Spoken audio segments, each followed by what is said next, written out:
on camera. Today is January 26, 2018. We're at the Atlanta History Center in Atlanta, Georgia. My name is Joe Bruckner. I'm a volunteer with the History Center. And with me today is Frank Luton, who is also a volunteer at the History Center, and Sue Verhoff, who is the Director of Oral History and Genealogy at the History Center.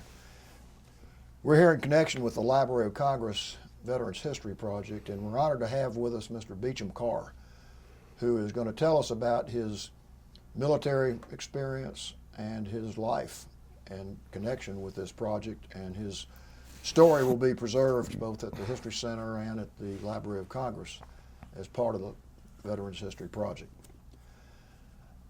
Mr. Carr, we really appreciate you being here and look forward to hearing your story today. Could you give us your full name and the city and state where you were born? My name is Beauchamp Carr, and I was born in Atlanta, Georgia, in July 31, in Buckhead, in July 31, 1944. Okay. And where do you currently live? I've been there for 35 years in the most modest house the great architect Philip Schutze ever designed. Tell us a little bit about your upbringing. Totally a product of Buckhead. I went a few years to the River School, then I went to Westminster, then I went off to a boarding school in New York State, and I was there 4 years. And then I went to the University of North Carolina at Chapel Hill, and I was there. I had an interrupted career there, and but I did graduate in 1970. And your family, all your family pretty much lived in Atlanta? My family background is really North Carolina tobacco people from Durham and Chapel Hill. And the little town of Carrboro is named for my great-grandfather. Because he had a hosiery mill out there, the Durham hosiery mills, and he gave free, in that town, it was called Venable in those days, on the edge of Chapel Hill, and he gave free electricity to everybody in town about 1900. And so to thank him, they changed the name of the town from Venable to Carrboro. Huh. And did a lot of your family migrate from North Carolina to Georgia at a certain time? Yes. My let's see, my grandmother, my natural grandfather died when he was about 40, and my grandmother, and she had a daughter named Margaret Carr Howell, and she married a man named Clark Howell, who owned the Atlanta Constitution, and then her mother married his father. Mother and daughter married father and son, and so that's how my grandmother came to Atlanta from Durham, North Carolina. Okay. And then she had an interesting background too. Her father started the Cannon Towel Company, and Cannon Mills at its zenith in World War I made 400,000 bath towels a day. Gee. And what was I going with that? So she was an interesting woman. She was a wonderful woman. I loved her. And you remember her well? Oh, yeah. Now, you went to UNC and then left UNC. Is that to go into the service? Uh-huh. Okay. I was kind of wasting my time there, so I went to, and the draft was going, I mean, those days the war in Vietnam was the main issue around young people. And they was still, kids were screaming in the streets in Chapel Hill and all that. And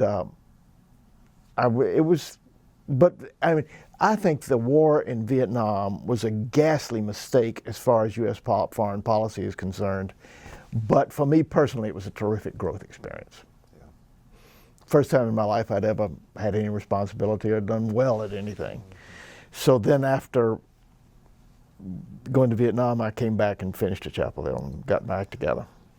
Talk about your thought process when you went into the service. So you voluntarily went in as opposed to being drafted. Only for appearance sake. I was really essentially drafted, but I tried to make it look like I was gung-ho. Okay. How did your family feel about your parents when you decided to do that?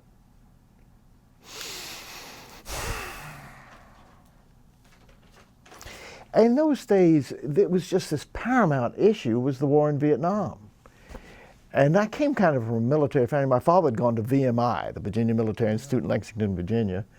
And my brother was there too. In those days, it was this great code of honor to be in, go to VMI. I don't know just how they felt about it. They weren't happy about it. But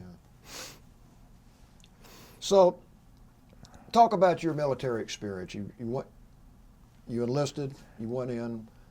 Talk about, like, before you went to Vietnam, where you were, what you did, any experiences you want to share? Going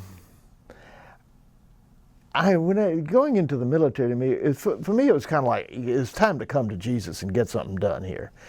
And I say come to Jesus, really is the term. I got religious. I had to get my act together somehow, and I was going through there. And I made a lot of great friends. I'm still in touch with some of those guys that I had either in OCS or just in Vietnam. Yeah, it's a special bond, isn't it? It is. But it's not a bond of somebody you've been through a huge hardship with. It was just, I just made friends with guys I admired and who I thought was smart. Mm-hmm. Where all did you go before Vietnam? Just where you were trained? Fort Benning, let's see, I did basic training at Fort Benning, OCS in the infantry school at Fort Benning. I spent a few minutes out at Fort Lewis, Washington for something called advanced infantry training. And then I was sent to Fort Bragg, and I was there for a year, which was extremely convenient because I still had a lot of friends in Chapel Hill, and it's about an hour from Bragg to Chapel Hill. And I drove that, and I bought a car, which turned out to be a huge classic. In 1965, I bought the first 900 series Porsche ever sold in the state of Georgia. And I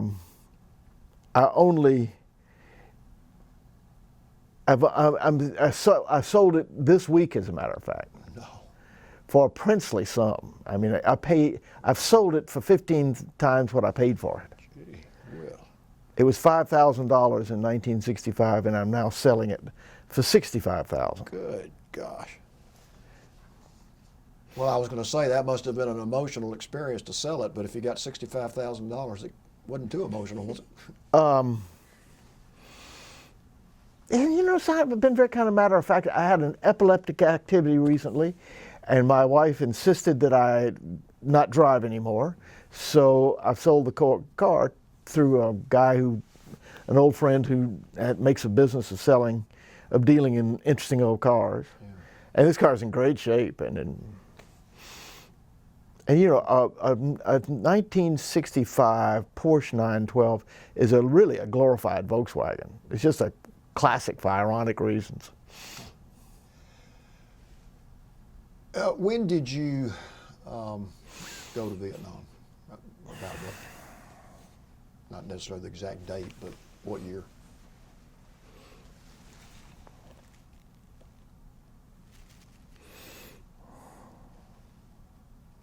It'll take me a minute to input. For this, I think I went in the fall of '68 and came back in the fall of '69, and I had about a week. But I had a friend who was very smart about Army regs, and he said if you get a letter from a university saying that you have been accepted in a certain class, they, under some circumstances, Army regulations say they have to let you out early. So I got out in the fall of 1969, and graduated in the spring of in the fall of 1970. Okay. Let's talk about your first experience in Vietnam. Of course, you had no idea where you were going to be assigned, I guess, did you, when you went over? No. What was? Oh, excuse me. In the year This was really fortunate. That year I had at Fort Bragg, I spent much of that year taking a French language course given by the Army. And so when I got to Vietnam, while I was supposed to be an infantry platoon leader, by the way, I also speak French, and you need somebody to talk. You need somebody who can communicate with the old Vietnamese guard. That's the wrong word. With the old Vietnamese that spoke French, and so I did that. I got that job. It was terrific, and I was the civic action officer for the 1st Infantry Division because I could. I sold myself. You need somebody who can talk to these people, and it was a terrific experience. What were the responsibilities of that position? I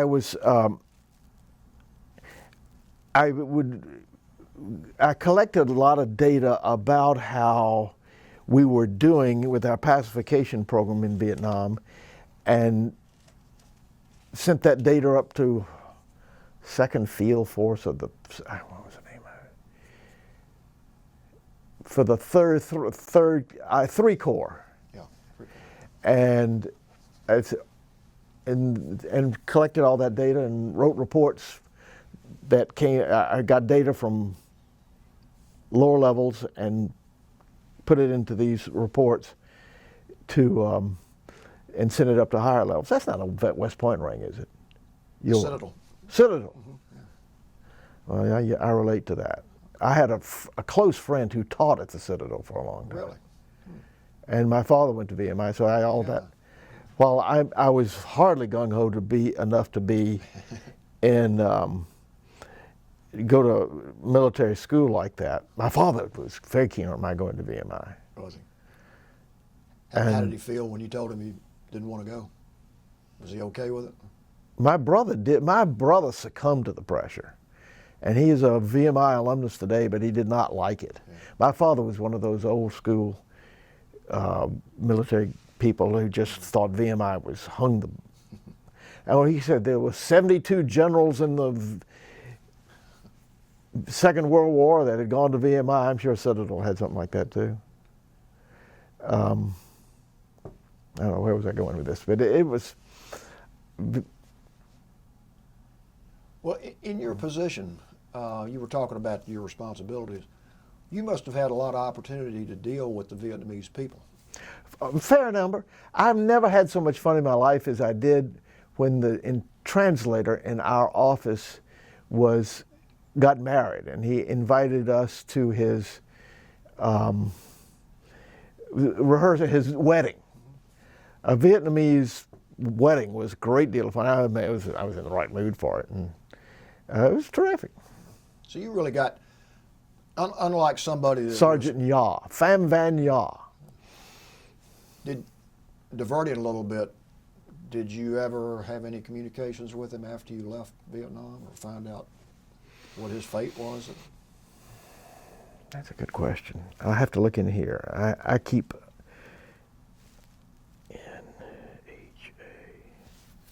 No, I don't have. I haven't. If I had if I had done that, I would have it here. So you've got. I mean, I was fortunate in that way too. You've got an experience that a lot of the Vietnam vets didn't have, getting to deal with the people. Talk a little bit more about that. When I got in country, everybody who came in country got an M16 rifle, and they gave me an M16 rifle. And to keep it from collecting too much dust, I put it in the rafters over my desk in Lai Kay. And then after a few months, somebody said, "Where's your rifle?" And I couldn't remember. And finally I looked at, there it is. I never fired the rifle in anger. Where was Lai Kay? You say it's a 3 Corps, I guess. It's about halfway between Saigon and Cambodia. And it was an old French rubber plantation, l'Institut pour la Recherche au Caoutchouc au Vietnam, which is Institute for I think it didn't belong to Michelin, but it was I think it was a consortium of rubber growers, and they were using Legacy as a place to plant rubber trees mainly for experimental purposes. Because there were a lot of rubber plantations in that. Oh yeah. And we had rubber plantations in Legacy, but it was really for purposes of testing and improving the technology. Well, did you have the opportunity then to go into town and sort of walk around and, you know, see the way they lived, the Vietnamese lived? I was, yeah. I went to Saigon a whole bunch of times. Talk about that a little bit. Any experiences you had, or what your, I guess, impression was? Or? It was wonderful. I used to go down there and stay in the Continental Hotel, and I never stayed in the Caravel. The Caravel was the most famous one down there, but I stayed in the Continental, which was right there in the main square and in Saigon, and I became comfortable and familiar with all of that. I'm repeating myself. Yes, I know how lucky I was. When you went back, you said you returned to Vietnam. Did you go to Legacy? Did you see where you were before? It was everything about Legacy. We went to, let's see, Cu Chi. Brian Benedict was at Cu Chi in the 25th Infantry Division, and we did go there, but nothing about Legacy was like it had been. Is that a machine gun? Sounds like it. No, Sheffield's got more good stuff going on up here. He's got more ideas than anybody I ever saw. And he's just taking the History Center wonderful places. At any rate, what was I talking about? Well, we were just talking about Legacy, and I'd ask you if you'd gone back, and you said there really was. We did not go back to Legacy. We went back to Cu Chi. But my takeaway from that whole experience was the communists may have won the war, but Vietnam today is unbelievably capitalist. I mean, everybody's got clothes made in Fabrico Vietnam, and it's just one of the great ironies. Yeah, share some of your experiences there, because a number of veterans have gone back. In fact, I went back. I think irony really, I don't think God rules the world. I think irony rules the world. Things never work out quite as you'd expect them. Yeah. And again, I'm moving ahead a little bit, but when you traveled the country, what was your impression of? That's okay. What was your impression of the people's attitude, or just totally capitalist, totally friendly? I didn't run into any hostility or anger. Although, 56. What was it? Before you put it, let's see. Okay, We're back on camera. Before we move on, I want to be sure that you've had a chance to share any of your experiences about what you did, anything memorable about your time in Vietnam and your dealings with the Vietnamese people.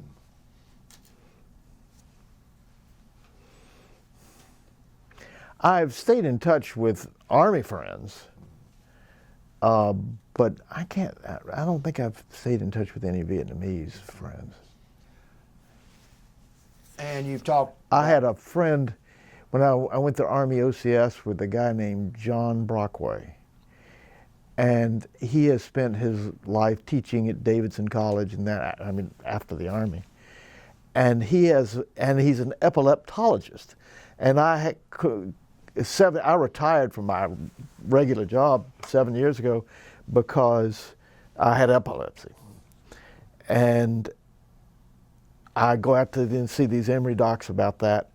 But then I call Brockway, and he sort of tells me up in natural language what these Emory docs have said.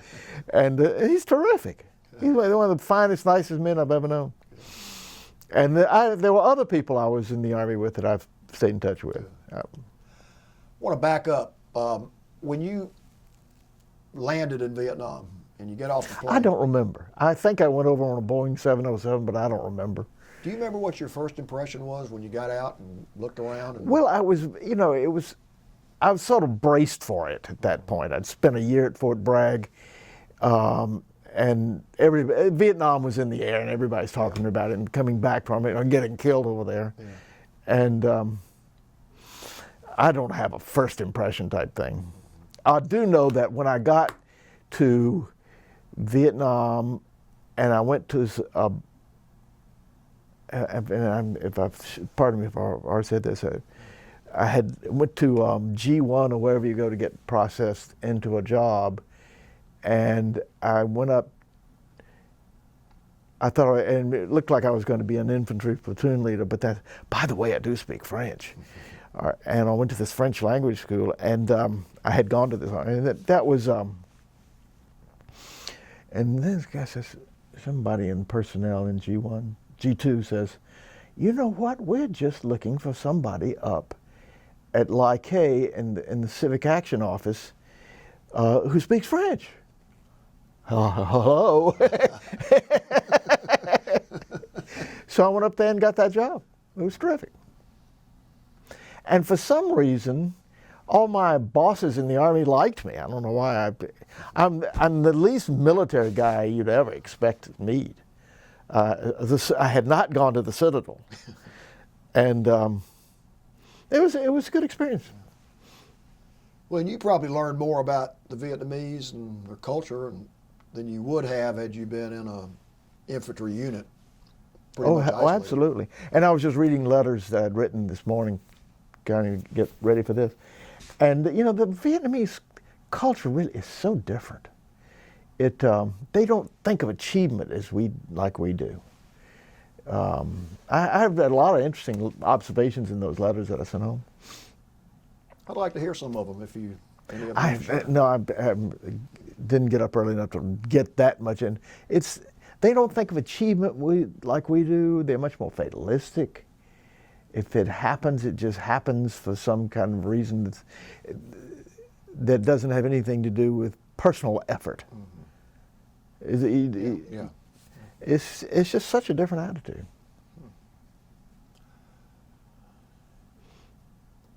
What was your feeling when you realized you were coming back, that you had survived and you were getting ready to head back to the States? I remember the plane arrived at what's now called Hartsfield-Jackson about 2 o'clock in the morning, and my parents came out to fetch me at the airport. Planes don't arrive at such hours anymore. And I can remember saying to them, as I got in that car to come home, I had about as good an experience as you could hope for in Vietnam. Good. I had friends. My OCS roommate was killed over there. I mean, it was terrific. Well, talk a little bit about your life after you got out of the military. Did you exit the military after you got out of Vietnam, and I was back in school in Chapel Hill in about a week. Okay. That was the deal. And it was good to come back to Chapel Hill. Yeah. This time to be a good boy. Yeah, everybody grows up after a year. And when I got back to Chapel Hill, I didn't mention it to anybody in class that I'd been over there. Well, that's one thing I was going to ask you. I did not want to be. I just didn't want to play that role. Yeah. I remember one time I was in a class. I took all the courses in military history you could take. Mm-hmm. And I was sitting in a class, and I used the expression NVA in the class. And the teacher went, NVA, what does that mean? Mm-hmm. Well, I was at North Vietnamese Army, but I was kind of quiet, verging on secret about the fact that I was a Vietnam veteran. Yeah. Not because I didn't want to be kicked and screamed at, I just didn't want to play that role. Yeah. But Nixon invaded Cambodia in the spring of 2071, does that sound right? 1971, yeah. Yeah, and spring of 1971. and the students in Chapel Hill were out screaming on Franklin Street, protesting Nixon doing this, and I just laid low. Yeah. Well, that was probably smart. I just didn't want to play that role. We'll talk about anything you want to share from your college experience, and then the rest of your life up to this point. Well, I went to work for the CNS Bank, the old CNS Bank, and then they were going to tear down the Fox Theater. Now I'm now bringing up a topic that'll take a whole nother long time, but I just couldn't stand it. And we put together a little group that bought the Fox Theater with money that we had borrowed from a consortium of Atlanta's leading banks, who felt that this group trying to save the Fox will never make a go of it. But we got to give them a chance. So they loaned us $1,800,000, which plus interest, which in those days seemed like a princely sum. And we bought the Fox, we paid for it, bought it from the former owners. And the former owners, just thought, these people are never going to make a go of this. And they didn't. When we paid for it, they kept the money in the bank because they knew they thought they were going to have to pay the money back to us soon. And in the first year that we started operating the Fox, we made an operating surplus the very first year. That defied gravity to them. And it turns out the Fox Theater doesn't know how not to make money. It's just extremely profitable, and still is. It's almost been an embarrassment of riches.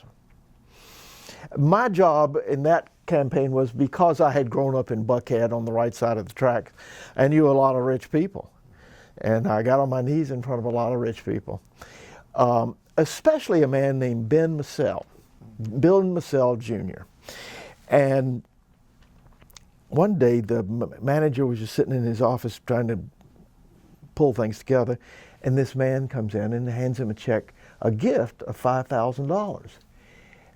And that just didn't happen in those days. And Ben had grown up in the Peters Mansion in Ansley Park, which sat where, what are those fancy condos now? The Peters Mansion had been torn down, but like a lot of Victorian mansions, really important houses, it had a pipe organ built in it. And when it was torn down, the pipe organ was demolished. Well, Ben, bless his heart, just couldn't stand the thought of a house with a pipe organ being demolished. And so he after that $5,000, I called him and said, can we get together? I want to thank you. Can we have lunch? So he came over to my house on 28th Street for lunch. And I asked my good friend then, as now, Bill Schwartz, thinking he would know the hit from sort of that elite Jewish network, he might know Ben. So Ben came over and Bill invited him into my house. And I think Ben liked a lot of things about that situation, including the fact that Bill and I were close friends. I see Bill. I still see Bill. His son is my godson. He's with the same age. This is Bill Schwartz III, and I just told Ben how desperate we were to find the money to save the Fox Theater. And a few days later, we got a lawyer called representing an anonymous client, and he said, I have a client who will give you $400,000, which is a fourth of what you need to save the Fox, to retire that mortgage on the Fox. And then the AJC, the newspaper, we announced that we had this $400,000 committed to the Save the Fox campaign conditionally. And that got lots of press.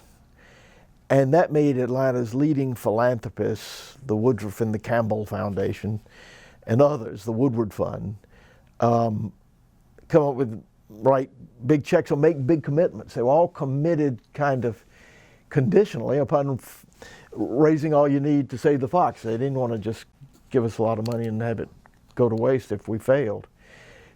And that was just that was made to order, the fact that it was conditional money. And and then we started making money every year. And the Fox Theater has never had a year without an operating surplus. Well, you need to really be proud of what you did. We did it. We're doing it. And I've told this story many places. You put a nickel in me and I'll tell the Save the Fox story. Well, I'm glad you're telling it now, because that's something that ought to be known by anybody that... But from the Army experience, what I did in Vietnam was kind of a PR job, and what I did with Save the Fox was kind of a PR job. People skills. Just like people. My grandfather was a peanut brittle salesman. He created the Sophie May Candy Company. And Granddaddy Coppage used to talk about it as a salesman as if it were a holy calling.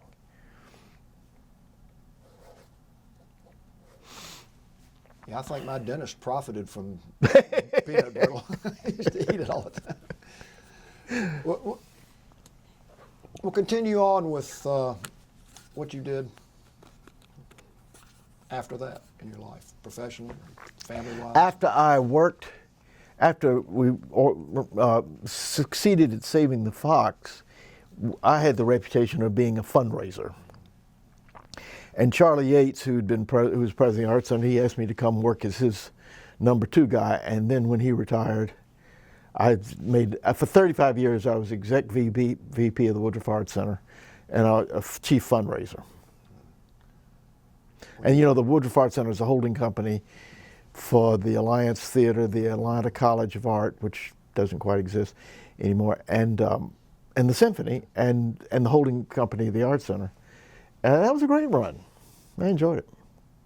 Well, you must get a lot of satisfaction out of seeing how that's grown and what it We does. built and in those days, the Art Center was just that big old Pantheon-looking building that was kind of a concrete fortress, and then we remodeled it. But then what we really did that was amazing was the Richard Meyer Design Building. That was the first, I think that was 1983. That was the first standalone building for the High Museum of Art. And that wound up being on the cover of the phone book and the cover of every art magazine in the country. It was a huge success. Have you stayed involved with Woodruff, even though you're... A little bit. But I've I used to know the names of all the great donors and great friends personally, but I've sort of done a brain dump on it. It's just faded. But and then having epilepsy, I had to just change it. My wife remembers everybody. She's incredible. Her grandfather was the worldwide president of Rotary International, and better people skills than that are not to be had. Did you learn a lot from him? I never knew it, but I just know that was the Newsom family background. Well, talk about your family to whatever extent you would like to. Any information you want to put on the record about your family? Well, my mother had been president of the Atlanta Junior League, and that was a big deal back in those days. And then her father was this great salesman. And then my father's stepfather was Clark Howell, who owned the Atlanta Constitution. So I just sort of had that orientation. I'm still close to the Cox family. In fact, I went up to a funeral in New York for a member of the Cox family just yesterday. So after you left Woodruff, did you retire then? Yeah, I retired. The epileptic activity just meant that I couldn't do it anymore. Well, you seem to be handling it well. Appearances deceive. I still will have an epileptic activity about every 6 weeks or 2 months. and my memory's not what it used to be. Hell, ain't no 73-year-old has a memory like they had. Is your memory as good as it was? No. There you No, go. it's not. Definitely not. And I'm 73 also. So that's just what you do. Well, that's just what goes on. But my memory's usually pretty good, and I like to go on long walks, and I have every Atlanta Symphony recording ever made is right here, My God. and between that, I want to be. If I'm ever buried in a coffin, I want earphones in there. I walked to up to Peachtree Battle Shopping Center the day before yesterday and listened to the Verdi Requiem. I mean, I love that old Robert Shaw. Those are the great choral recordings. Bach B minor Mass, all that. That's me. And then the man who now is sort of Robert Shaw's man, Norman McKenzie, who is the music chorus master for the Atlanta Symphony. He is also chorus master of the music at Trinity Press. And my wife and I go there because every note, when that man comes in there on Sunday morning and starts playing, every note he plays just has a certain magic. Wow. And that makes When I was in Vietnam, they used to have 15 minutes a day of classical music on the Armed Forces Vietnam radio. And I wrote Armed Forces Vietnam radio saying, and those days you didn't have CDs and all these great technology you have now. And so I wrote Armed Forces Vietnam radio and saying 15 minutes a day is not enough. And I got a letter back from them saying, okay, we'll try to do better, but they never did. You were probably one of the few people that wrote the letters. You got that right. I mean, they didn't know what classical music was.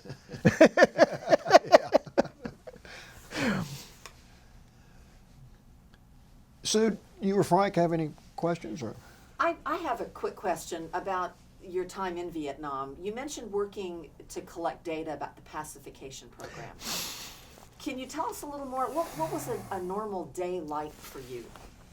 We had in those days medcaps. What is it?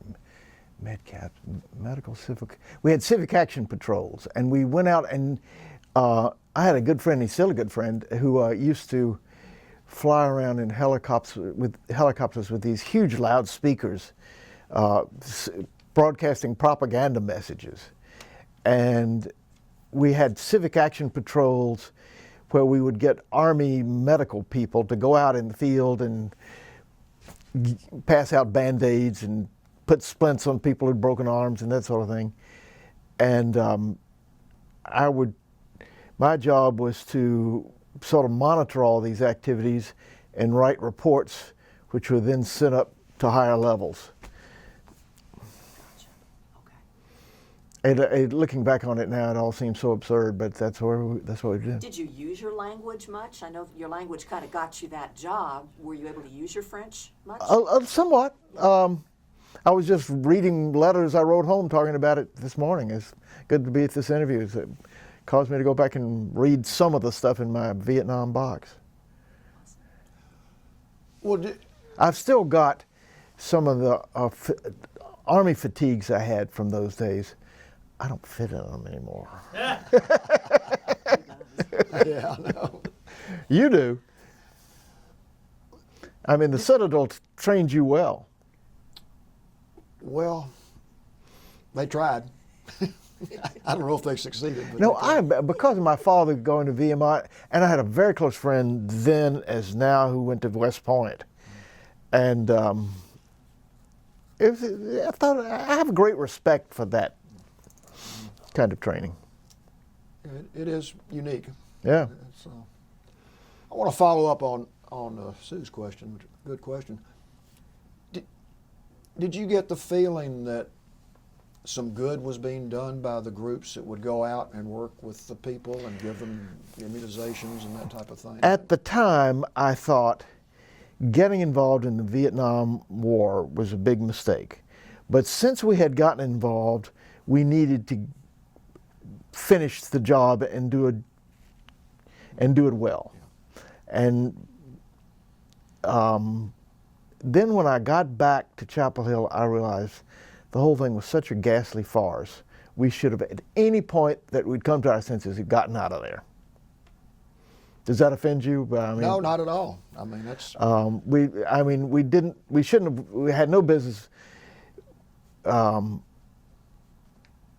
thought it's no business withdrawing from this mess that we've created. But then I realized it was just such a farce. When I got back, and Nixon invaded Cambodia, I thought it was just such a farce. We never should have gotten in. At any point we come to our senses, we should have gotten out of it. Did you, I guess when you went back to North Carolina, that was sort of the prevailing thought among the students at the time, wasn't it? Oh yeah, I remember taking a course in Chinese history when I got back that was taught by somebody who was just virulently anti-war, and I just didn't say a word. Yeah. I think it was in his class where I referred to the NVA, and he said, "Well, the NVA," and he just didn't. I did not want. I blended in with the students who were there as best I could. Well, one of the good things about our country is you can have an opinion that differs from somebody else's. You got That's it. What it's all about. So. Frank, do you have any questions? No, that was the question I was going to ask. And you already covered, I wanted you to talk about when you went back to North Carolina, how was your reaction with all of the protests and all that? Oh, I was totally okay with it. They were right. Yeah, we should have gotten the hell out of there. Never should have gotten that. And then there's a new book out about how LBJ, I forgot the name, but about how saying LBJ lied about it. Dereliction of duty. There you go. But you can't believe people today. It's very hard to explain to my children the paranoia and hysteria that prevailed about anti-communism. It was that was we saw the world in this great bipolar way, and there were the communists and there were the capitalists who wanted freedom, and then. I have one other question. You mentioned your children. You have not talked about your children. Is there anything you'd like to say about them? They're not into the military. Kids don't think about the military anymore.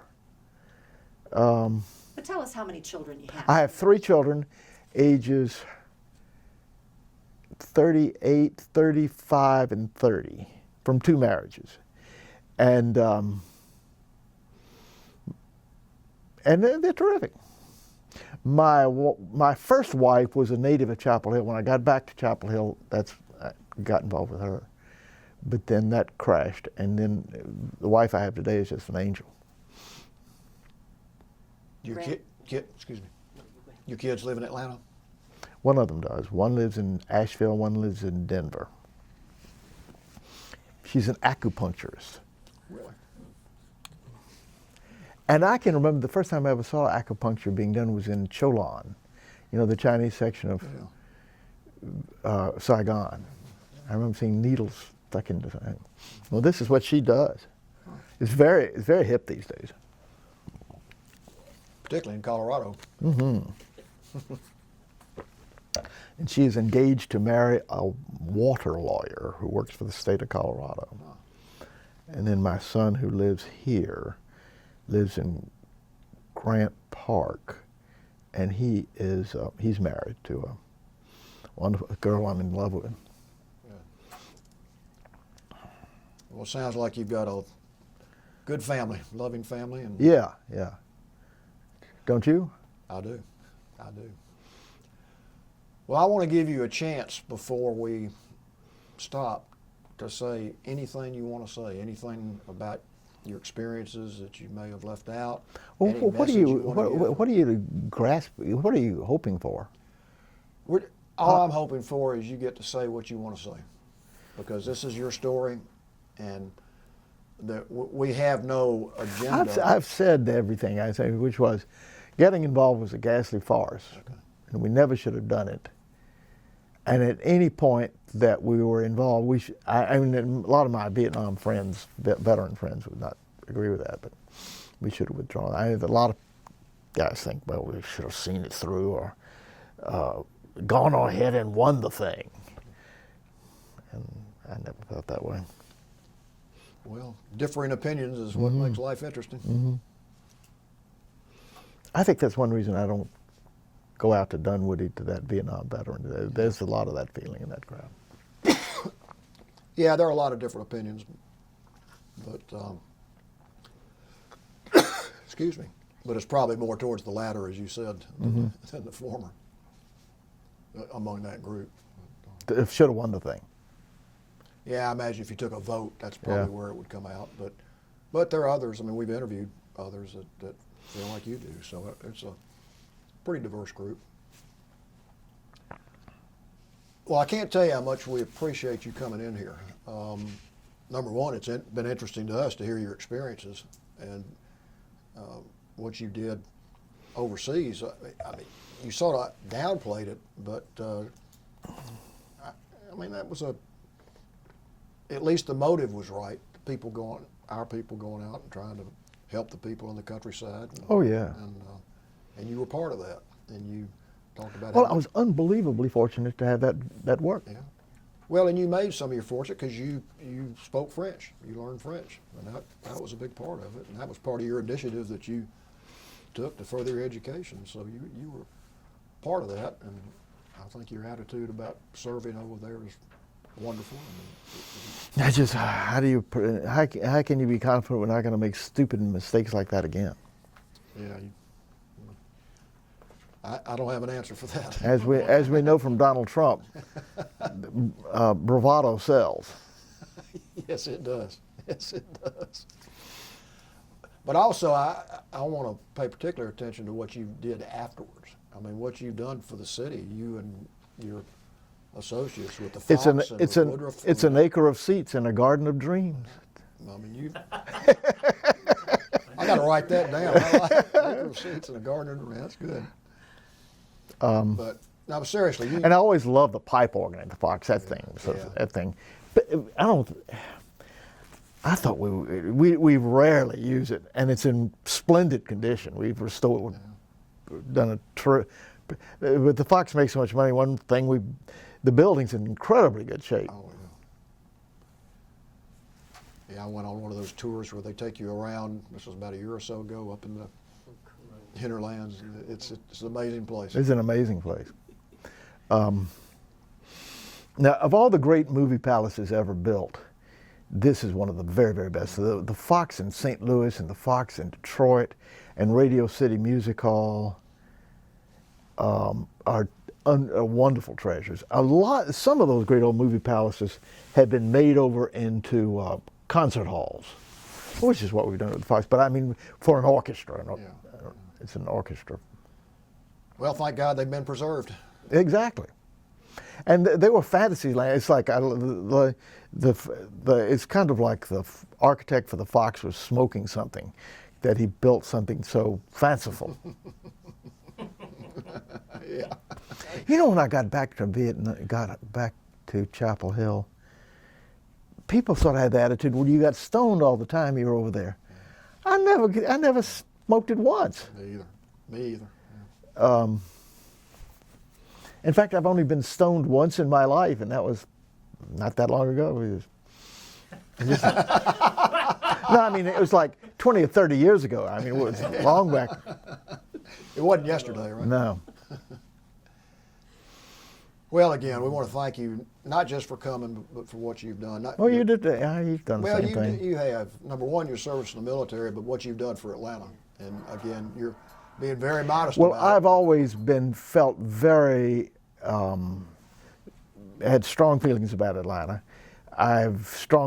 Because I very much love the life that Mr. Woodruff gave Atlanta, and I think, nothing I love so much as Mr. Woodruff saying, "There's nothing, no limit, no limit to what a man can do or how far he can go, so long as he doesn't care who gets the credit." Mr. Woodruff was dyslexic, and he never read a book in his life.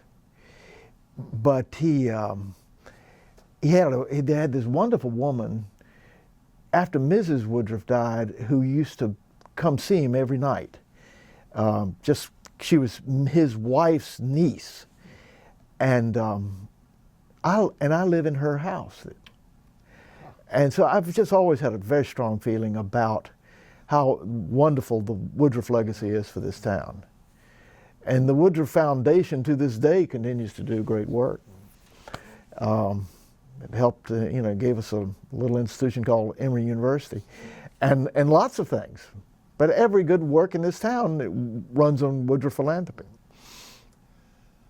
Well, and you were part of that. I mean, you got to be proud of being part of that. Well, of course.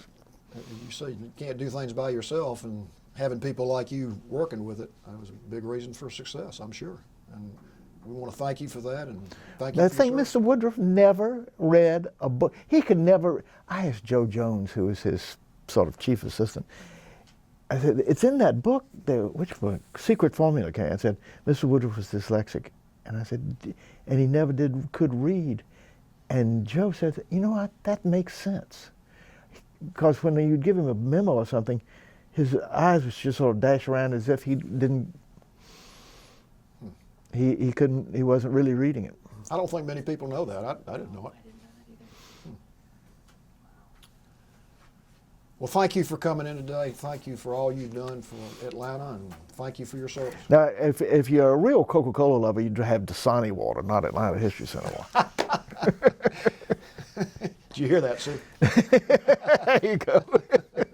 We had to get the brand in there. Thank you, Mr. Carr. We appreciate it. Thank you so much. And what's the brand made by the P word? The brand of water? There's one. You asked me. I can't think of it now.